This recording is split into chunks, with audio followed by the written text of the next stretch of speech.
Hi guys. Pardon my gross face and the fact that I'm wearing like two jackets and then my hair is greasy and whatever, but that's not what this is about. I'm gross and probably will go take a shower here in a little bit, but I wanted to go ahead and make a video in response to that add-on that asked about how I knew I was trans. And I've been asked this before, but usually the person asks me not on add-on, like in person on their blog, and then asks me to answer privately, or they send me a message and we kind of talk about it. And I think I've answered one add-on about this, but it was very brief. And it's not that it makes me uncomfortable, it's just it happened over such a long span of time, it takes a lot of typing to explain. That, and I kind of feel like how I figured out shouldn't have anything to do with how you figure out what your gender is. But I asked around like a ton when I was trying to figure it out myself, so I can't really talk because I asked like everybody I knew that wasn't cis. So around middle school, I started kind of questioning my sexuality because I was at the time kind of attracted to somebody I met online that at the time presented as female. And they're trans now also, and he's amazing still, and we're friends, but we don't talk as much as we used to. And we thought about potentially dating over line after I realized I kind of came out to a couple of my friends as bi back in middle school. And because of that, I spent more time with people in that community, but like quietly, because my parents are very Christian and I don't live in a very supportive home for that kind of thing. And then after my parents found out about me and that person, who I'm going to keep anonymous, I don't think they'll ever see this, but on the off chance that they do, they know who they are, and they probably wouldn't want me giving out either their name in general or the name they went by at that point in time, because again, they're trans now.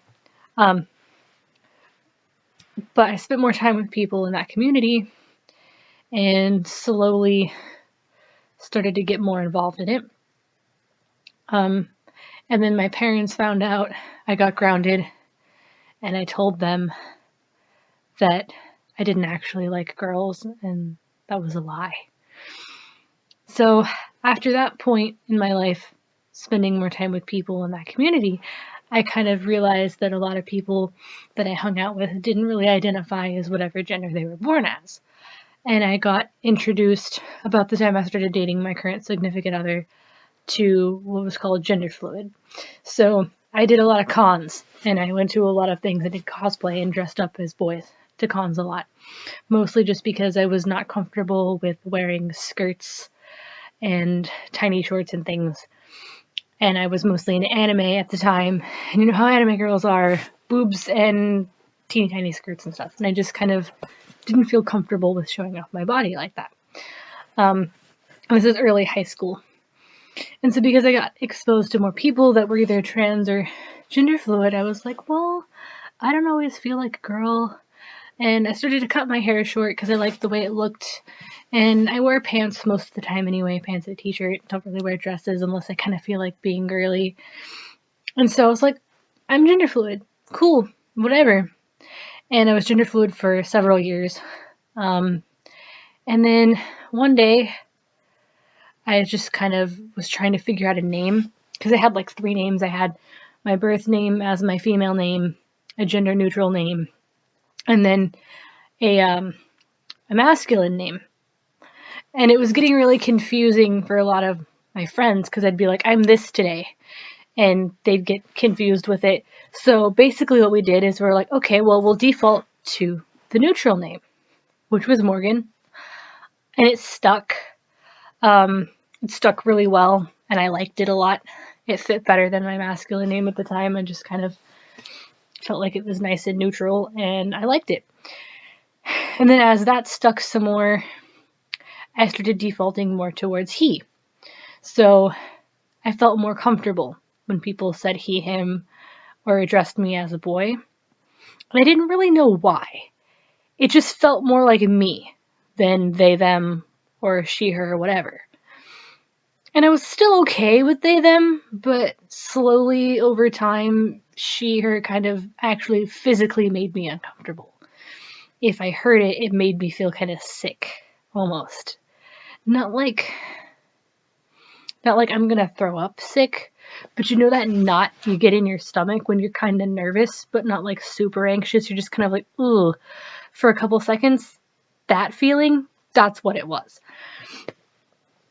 And at that moment, I was like, maybe I'm a boy? Or maybe I'm a demi boy? I don't know. And it's been a good year.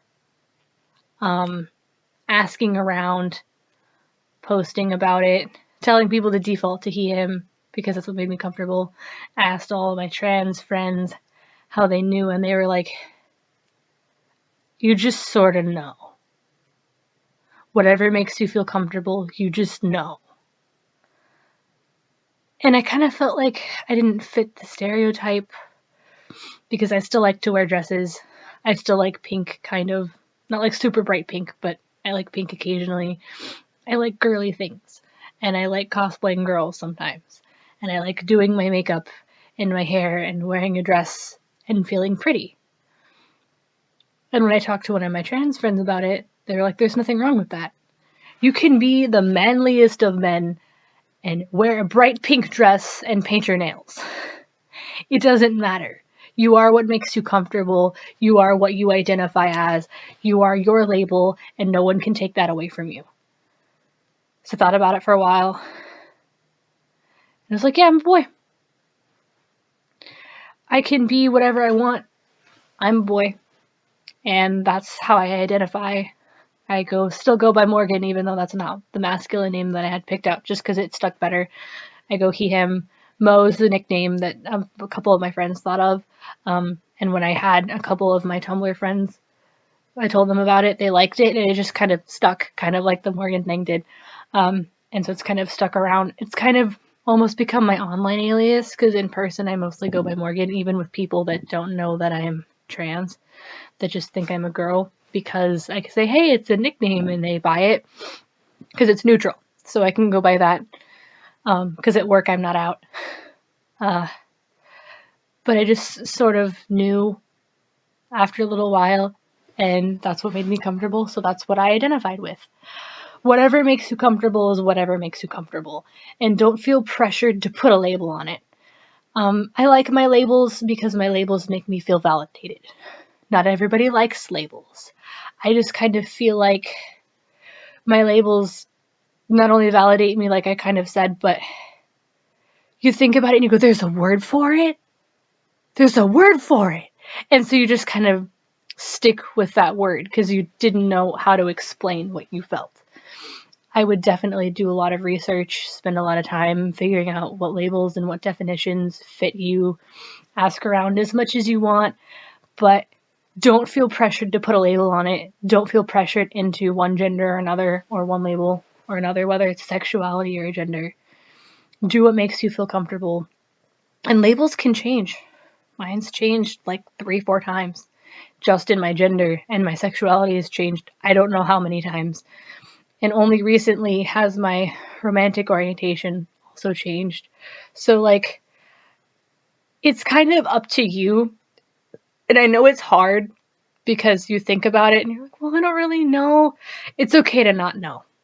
It's okay to try something out and go, I think I'm this. And then if it doesn't feel right, then it's not right. And then you can try out different things. Do whatever feels right for you. And hang in there, take care of yourself. Don't push yourself too much. But everybody goes through that crisis where they don't know who they are or what they identify with. It's completely normal. Don't feel like it's not. Basically, everybody's been there, whether it be with your gender or your sexuality or anything else. It could be your type or how you dress. There's just a point in everybody's life. And it happens sometimes more than once, because I know I've been through the same type of thing more than once, where you just don't really know who you are and you got to find yourself. So, good luck to you. Anybody that's watching and that asked me about it, I hope you find yourself. And I hope that whoever that is, you love unconditionally more than you love anybody else in your life, because you are the most important person in your life. I'm done being sappy now. This dragged on longer than I expected it to. Hopefully this was helpful, but Mo out.